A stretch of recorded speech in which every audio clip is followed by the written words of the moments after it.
nunca teve, então, aquela dor no corpo, febre, enjoo, e pensou assim, né? Nossa, acho que eu peguei uma virose. Esses quadros estão cada vez mais comuns, né? Principalmente em algumas épocas do ano, como essa que a gente está vivendo agora. Mas como identificar uma virose? A gente fica até com dúvida, né? Às vezes confunde virose com gripe, acha que é tudo a mesma coisa. Então, quem vai esclarecer essas dúvidas importantes e também aprender como a gente pode ter atitudes no dia a dia que podem fazer diferença, ajudar a gente a não ter a virose, é o Dr. Eduardo Meorras. Que bom ter você aqui, doutor. Seja bem-vindo. Bem-vindo, doutor. Prazer é meu. Boa tarde, Ana Flávia, boa tarde, Lucas, boa tarde, telespectadores. Estou às ordens aqui para tirar as dúvidas que eventualmente aconteçam. Doutor, eu ia começar até falando da higiene, né, da importância de a gente lavar a mão e tudo mais, mas eu quero até começar explicando como identificar o que é exatamente uma virose. Como que pode ser ali diagnosticado? Porque a gente falou no começo do programa que às vezes a gente vai no hospital e o médico, qualquer coisa, fala, é virose. É verdade. O que caracteriza uma virose? Na verdade, tem muito diagnóstico errado Não mesmo. tem? Diz que é virose e não é. Uhum. Mas vamos lá, o vírus, ele é um parasita. Ele só vive parasitando um ser vivo. Ou seja, ou ele parasita um animal, que passa a ser hospedeiro, ou ele parasita o ser humano. E aí se multiplica, causando um processo inflamatório, que são os sintomas da virose.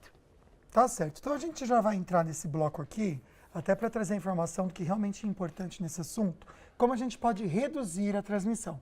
Pode ser? A gente fez até aqui para ficar bem de maneira clara para você em casa, 5, 6, na verdade, passos que podem ajudar a reduzir essa transmissão, o doutor vai comentando. Esse primeiro, acho que é até uma questão de educação, que a gente precisava ensinar aos filhos, e tem isso, tossir ou espirrar para o cotovelo. Então é bem aqui, ó, gente, eu vou pedir para voltar aqui, por favor, Sá, só para comentar, vai espirrar assim, ó. Geralmente a gente fazia assim, né? Eu tenho o hábito ainda de fazer com a mão, não É que pode. se faz isso, você tem que lavar a mão na hora, né, também. Que senão você pega nas coisas, eu peguei aqui no negocinho, a Ana pegou, já era, passei para ela. Mas o certo é fazer aqui, porque é uma coisa que a gente não vai encostar nada, né? Isso é muito importante, né, doutor? Super importante. Lucas, olha só que coisa curiosa. A gente falando, né? O vírus, ele chega a alcançar 90 centímetros. Agora, na tosse, ele vai a 2 a 3 metros. E no espirro, ele pode chegar a 9, 10 metros. Caramba! Então, portanto, quando você tosse, tussa no seu cotovelo, tá? Agora, quando você for espirrar, com um lencinho, de preferência, lenço descartável, né? Mas se não for possível, seu lenço, ande com o lenço no bolso, se está gripado. Aliás, se está gripado, nem saia, né? Fique em casa. Mas o lenço protege, evita que haja disseminação do vírus. Perfeito. Vamos voltar com a arte, então, que a gente estava falando sobre como reduzir a transmissão. A gente falou já aqui de tossir ou espirrar para o cotovelo, usar os lenços descartáveis, evitar contato próximo quando se está doente, ficar em casa, que é uma coisa que o doutor acabou de reforçar.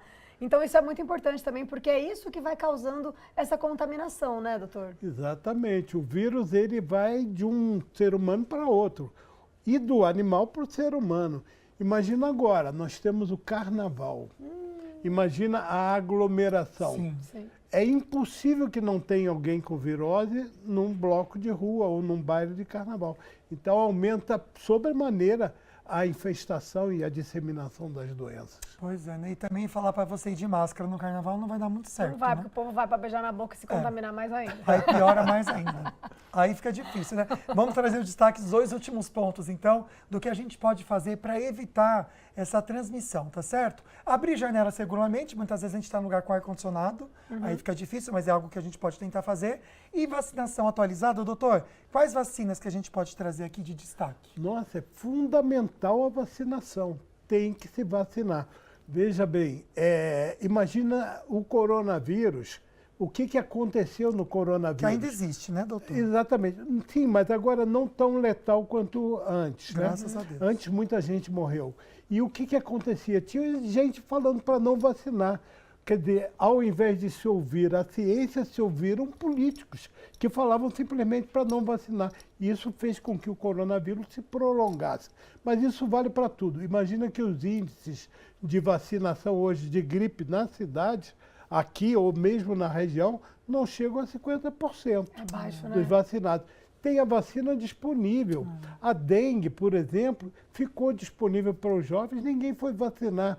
E aí depois a consequência vem com a epidemia. E vai ter de novo dengue, vai ter de novo gripe, vai ter de novo o norovírus, que provavelmente você pegou na praia. São as viroses intestinais, rotavírus, o vírus sincicial, enfim, então uma galera. São mais de 800 vírus para nos infectar. Nossa, é bastante, né? Muita coisa, não sabia que era tudo isso, não. Ô, doutora, a gente pode até falar da importância da higiene, que parece uma coisa básica, mas a gente vai reforçar aqui de lavar as mãos, né? Como isso reduz também a transmissão, não é? Fundamental. Imagina que eu cheguei de um ambiente de trabalho, atendendo pacientes, e cumprimentei ambos. Cumprimentei você e o Lucas. E se eu não tivesse lavado as minhas mãos? Poderia estar trazendo um vírus. Ou seja, é fundamental lavar as mãos. Se não tiver aonde lavar, anda com o seu álcool gel. 70% do problema está resolvido ali. É um hábito que a gente acabou pegando na pandemia e depois acabou esquecendo, né? Eu achei engraçado até que a pandemia trouxe esse hábito de lavar as mãos, gente, que é o básico, a gente tem que lavar as mãos todo Ai, dia, pelo amor de o tempo Deus. todo. Agora teve um meme que eu vi aqui que eu vou trazer pra vocês que eu achei engraçado. Ana, você vai gostar dele também, ó. Médico, infelizmente, você pegou uma virose e vai acabar perdendo muito peso. Aí a pessoa toda feliz que vai perder o peso, ó. Toda felizinha, No né, fundo, gente? felizinha. Ah, eu Tomando já, um sorinho, eu já me magrinha. identifiquei. Você Já é o me tipo de pessoa que identifiquei. fica feliz, né? Nossa, eu fico tão... A barriga parece que chapa, né, gente? Ai, meu Deus. Mas enfim, a gente quer trazer para você informação com leves aqui no programa e já já a gente volta, então, também como prevenir, na verdade, o que você não pode fazer. Porque tem gente que toma remédio. Ah, já que eu vou me expor, eu vou tomar Às remédio. vezes acaba piorando, né? E a gente vai explicar isso para vocês. Segura um pouquinho, tá bom? A gente volta agora com o nosso assunto do dia. Vamos ver o resultado parcial da nossa enquete. Será que você pegou aí virose nesse verão? 83,3% diz que pegou, gente. Deus. Batata, né? Essa época do ano todo mundo sai com uma virosezinha da viagem. Olha, mas veio um número alto, hein? Muito alto. Muito alto. Olha, eu vou colocar um rios aqui que eu achei. Espere aí pra mim, por favor, ó. Dia 1, esse negócio de virose na praia é papo furado. Dia 2 e 3, vomitando até as tripas. Porque a gente acaba não levando a sério. Gente, e é é assim um mesmo. desconforto, é tão sério isso mesmo, né? Então a gente está de volta aqui com o doutor Eduardo para comentar com a gente sobre esses cuidados que a gente precisa ter até para evitar. Doutor, a gente viu essa questão do rapaz vomitando. Vamos entender essa questão da desidratação quando a gente tem virose. É algo que a gente precisa ficar atento? Sim, com certeza. Olha, diante de qualquer infecção, ou viral ou bacteriana, a primeira conduta é beber muito líquido, porque o líquido melhora a circulação e ajuda a combater a infecção. Então, a desidratação é uma consequência séria, sobretudo, por exemplo, na dengue. É muito sério a desidratação na dengue, assim como no norovírus, que é o vírus de gastroenterite, rotavírus, que é de gastroenterite, mas em qualquer infecção é fundamental manter uma boa hidratação. Eu até quero entender exatamente até sobre esse vírus que você postou. Por que que a gente pega tanta virose quando vai pra praia nessa época do ano que fica cheio? É a água do mar que bebe e tá contaminada porque todo mundo faz xixi? Tem gente que faz até cocô no mar, gente. Meu Deus do céu, É verdade, por eu favor, já é vi, verdade boiando. isso. É Não, é muito triste É terrível, isso, é é triste. terrível, Porque é. se você for parar pra pensar nisso, você não entra mais na água. Porque você vê verdade. aquela praia lotada. Daí assim, a gente até quer entender essa contaminação. É pela água do mar, é pelo esgoto ali que cai, às vezes que desemboca no mar, né, de tanta gente usando. O que acontece nessa alta temporada que as famílias pegam essa virose, doutor? O principal veículo de contaminação é de humano para humano, tá? Agora, eventualmente pode haver contaminação de esgoto. Infelizmente, o esgoto não é tratado, né? É jogado in natura nas nossas praias, então pode haver esse tipo de contaminação. Mas a água salgada em si, ela não é o veículo, ela é uma consequência quando contaminada. Ah, interessante. A gente entra no mar para ficar mais leve e depois fica mais leve e tá com diarreia. Complicado, né, gente? Não era essa a intenção. Olha, nossa querida Vicky, que bom ter você aqui com a gente, minha linda. Fez uma pergunta interessante. Boa tarde. Infelizmente, ela também já foi contaminada e pegou a virose. A família toda, aliás. Quais os sintomas de virose ou de um alimento estragado? Tem diferença? Boa pergunta. Porque às vezes a gente está com infecção intestinal e acha que é virose. Tem diferença ou não, doutor? Tem diferença sim. A virose é autolimitada. Nós dizemos o seguinte, uma virose são 3 a 5 dias, eventualmente arrasta um pouquinho mais. Enquanto que a contaminação bacteriana, essa não. Essa vai prosseguindo, vai levando, arrastando o paciente por alguns dias, às vezes 15 dias e até um mês.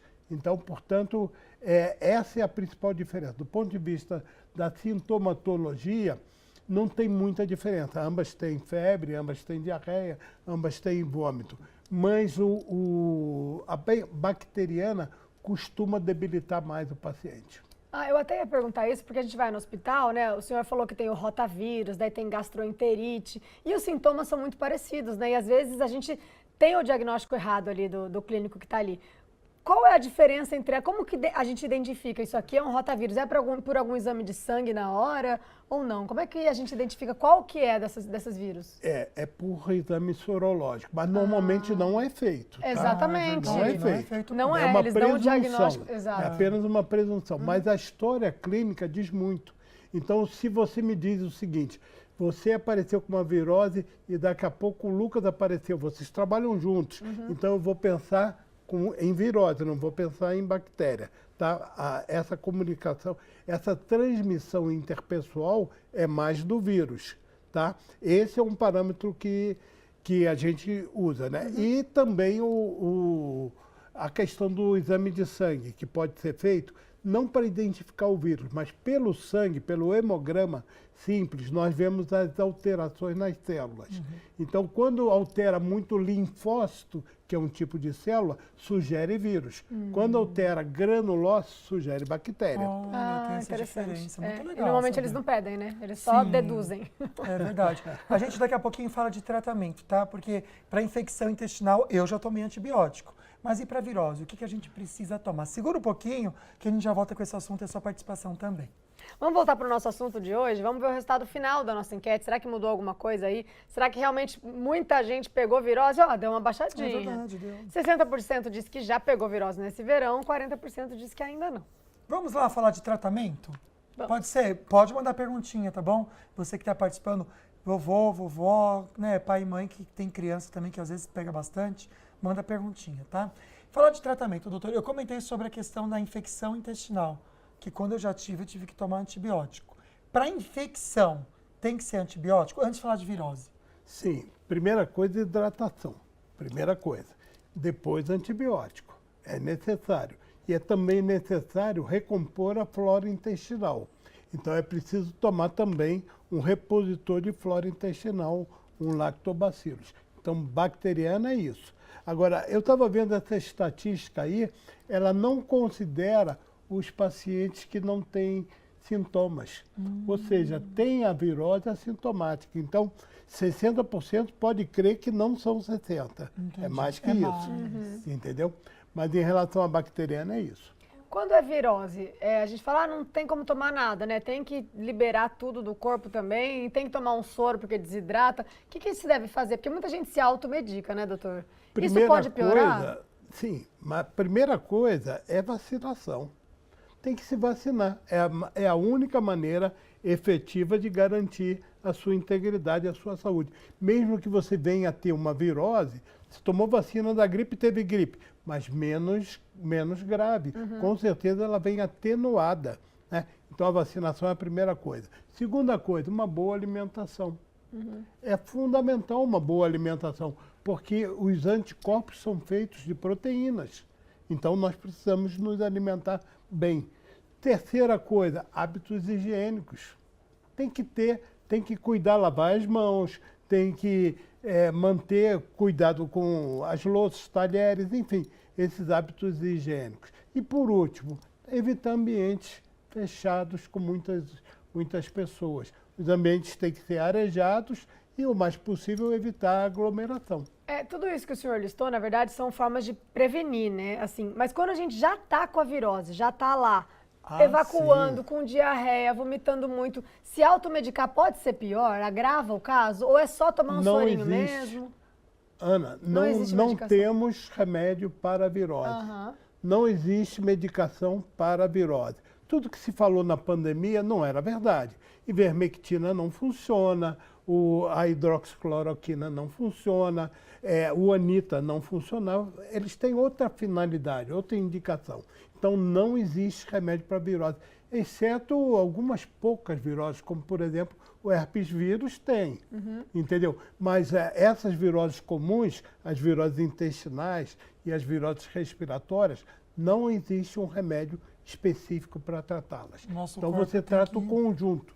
Você hidrata bem o paciente e vai dando os sintomáticos. Se está vomitando, vamos dar um antiemético. Se está com muita diarreia e essa diarreia está levando ao risco de desidratar, vamos dar um constipante. Entendeu? Assim mesmo, o ideal é você simplesmente adaptar a dieta e hidratar bastante esse paciente. Eu trabalho para o nosso corpo, né? Nossa imunidade entrar em ação, tá certo? Olha só, vamos só trazer alguns comportamentos de risco que muitas vezes a gente acaba tomando, pensando que está fazendo certo. Alguns a gente até já citou aqui com o doutor, mas quando tem essa questão da virose, né? Por exemplo, uso de medicamentos sem indicação. Antibiótico e corticoide. Doutor, vamos só trazer, porque é muito comum, infelizmente, hoje, as pessoas terem antibióticos de estimação. Ah, eu tô com isso, eu já sei que se eu tomar esse antibiótico, vai ser ótimo. Azitromicina. Ah, eu também tô com isso, eu vou tomar um corticoide, dexametasona. As pessoas até já sabem a quantidade de tomar. Qual que é o risco de usar tanto um quanto o outro? Vamos lá, só para citar os exemplos que foram usados. A azitromicina, ela pode causar arritmia, assim como a hidroxicloroquina. A ivermectina pode causar dano hepático severo, levando inclusive à indicação de transplante. Alguns casos aconteceram.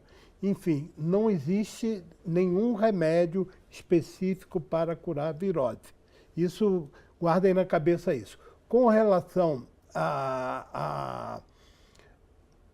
desculpe, A automedicação, A né? que a gente- automedicação. O corticoide. O corticoide. também. Corticoide. O corticoide, ele agrava o quadro viral quando você está na fase de replicação viral.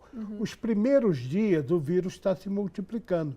O corticoide diminui a tua defesa e aí agrava o quadro viral. Então, é contraindicado. Tomar antibiótico também não pode ser tomado na virose. Por quê? Porque ele destrói a flora bacteriana. E aí você vai ter diarreia pela virose e vai ter diarreia pelo desequilíbrio da flora intestinal. Então, gente, a importância de você procurar um médico, procurar um especialista, não se automedicar, entendeu? Até porque para antibiótico, corticoide precisa de prescrição médica. Então, não façam isso por livre e espontânea vontade, né, Com meu amigo? certeza, com certeza. Fica essa dica para vocês. No próximo bloco a gente já volta trazendo assunto também e a sua participação. Tem perguntinhas chegando, segura que a gente já volta.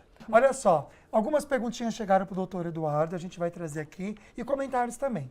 A Odete comentando que não, ela diz que é raro ela ficar doente, os médicos dizem que ela tem imunidade alta, graças a Deus. Que bom, amiga. Eu sou mais ou menos, tem dia que eu tô bem, tem dia que não tô, viu? Eu até tenho uma imunidade alta também, é difícil eu ficar doente. Né? Eu não. Renato Júnior, que está sempre aqui com a gente, mandou: olá, Ana e Lucas. Sim, e daquelas que, só pela misericórdia, né, Renata? A gente já entende. Doutor, tem época ou local mais propício para pegar uma virose? Sim, tem. As fases mais quentes das viroses intestinais são mais comuns. E as fases mais frias, as viroses respiratórias, são as mais comuns. Então, a gente chama isso de sazonalidade. Tem viroses que são de um período, viroses que são de outro período. Tá certo. Rapidinho eu vou comentar com vocês aqui esse comportamento de risco. Automedicação preventiva, o doutor já falou que isso não existe, tá, gente? A pessoa quer tomar um remédio achando, vou tomar para não pegar a virose. Isso não existe, né, doutor? Não, Zero. tem que se alimentar bem. Tá bom, perfeito. Qual que é a próxima? Vamos lá. Ó, produtos sem base científica, claro que a gente também imagina o risco, e contato com animais, a gente pode até falar sobre isso, né, doutor? Em viagens, contato com animais mortos, isso também é contaminação pura, né? Contaminação pura. O animal, ele é vetor de várias viroses. De onde veio a Covid? Do morcego. E essa nova virose vem do morcego também. Nossa, Jesus. Entendeu? Enfim, o animal, ele pode carregar uma série de doenças. Então, o contato com os animais devem ser cuidadosos, porque pode haver realmente. Não as viroses mais comuns do humano. Sim, mas outras viroses podem. Ficou alerta para vocês. E o Daniel Venâncio fez um comentário interessante aqui, ó. Boa tarde, meu querido. Toda a equipe também, um abraço para você. Acho que tem virose todo dia, pois levanto todo dia quebrado, só que não é virose, é a idade. Vai fazer um exame de sangue que deve estar faltando uma vitamina aí para você, Daniel. Pode ser também. Boa, obrigado, viu? A Paty mandou, as pessoas usam o banheiro e não lavam as mãos com sabão na Verdade. saída e voltam manipulando alimentos para o consumo nos restaurantes e quiosques. Boa semana pra vocês. Não peguei virose e tenho muito cuidado. Gente, pelo Que amor bom. de Deus, lavem com sabão, tá? Não só com Verdade. água. Ainda mais quem mexe com comida, E né? fez pipi também, né, gente? Os homens, por favor. Renato de Moura Nogueira, ele comentou aqui, boa tarde, por favor, pergunta ao médico se é bom vacinar as crianças contra as doenças que envolvem aglomeração. Doutor, rapidinho, que a gente tem Sim. menos de um minutinho. Com certeza. É importante, Tem que né? vacinar. Tá Perfeito, certo. gente. Vacinem-se, tá? Para melhorar aí a porcentagem de vacinação em crianças, em adultos. Fica Crianças o alerta e para idosos. vocês. E idosos, é verdade, muito importante. Doutora, a gente quer muito agradecer a sua participação. Acho que foi muito válido para o nosso programa hoje. Estamos à disposição. Valeu mesmo, doutor. Obrigado você em casa pela participação e companhia. Amanhã estamos de volta falando sobre signos e trabalho. A gente vai entender o perfil de cada signo no trabalho. Fiquem com Olha que Deus. maravilha. Obrigada pela companhia. Uma ótima semana para vocês. Até amanhã.